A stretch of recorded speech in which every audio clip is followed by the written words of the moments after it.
এটাতে হবে ভেজ মোমো, তার জন্য বাঁধাকপি কুচি, আদা কুচি আর রসুন কুচি, তারপর কাঁচা লঙ্কা কুচি আর পেঁয়াজটাকে একটু থেতলে নিয়েছে। আর এর জন্য দুটো সস দরকার, একটা হচ্ছে চিলি সস, সয়া সস।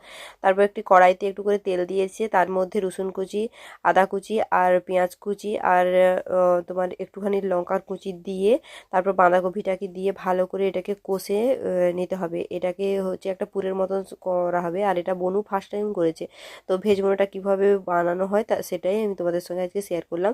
আর তার মধ্যে একটুখানি হলুদ গুঁড়ো, লঙ্কার গুঁড়ো আর একটুখানি নুন দিয়ে অল্প তেলেই এটা করা হয়েছে। আর যে দুটো সস দেখিয়েছিলাম, চিলি সস আর সয়া সস, ওটা শেষের দিকে মানে দেওয়া হবে। তো ওটাকে দিয়ে তারপর পুরটাকে ভালো করে আর একটু নেড়ে চেড়ে তো নামিয়ে নেবো। তো পরিমাণ মতন তোমরা দিয়ে দেবো, আমরা একটুখানি করেছিলাম তো 1 চামচ মতো দিয়েছি। তারপর দেখো পুরটা রেডি হয়েছে। আর ওই ডোটা মা রেডি করে রেখেছিলো, একদম নরম তুলতুলে। ওটাতে ময়দা দিয়েই তৈরি করেছিল মা শুধুমাত্র।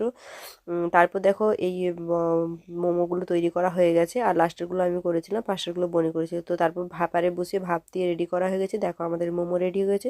তারপর রিভিউটাও দেখো খেয়ে। আমার হাজব্যান্ড মোমো খায় না, তবুও খেয়েছি, সেই টেস্ট হয়েছে। বৌদি টৌদি সবাই আমরা টেস্ট করেছি। তো তোমরা সত্যি বলতে বাড়িতে বানানো জিনিসের সমস্তটাই টেস্টটা একটু আলাদাই হয়, খুব সুন্দর হয়েছে। তো তোমরা দেখেই বুঝতে পারছো আমরা সবাই খাচ্ছি। তো বোন বানিয়েছিল ফার্স্ট টাইম, খুবই সুন্দর হয়েছে। আমি তোমরাও ট্রাই করো এই রেসিপিটা। তোমরাও ট্রাই করো। আর তোমরা যারা যারা আছো খেতে চলেছো, টাটা।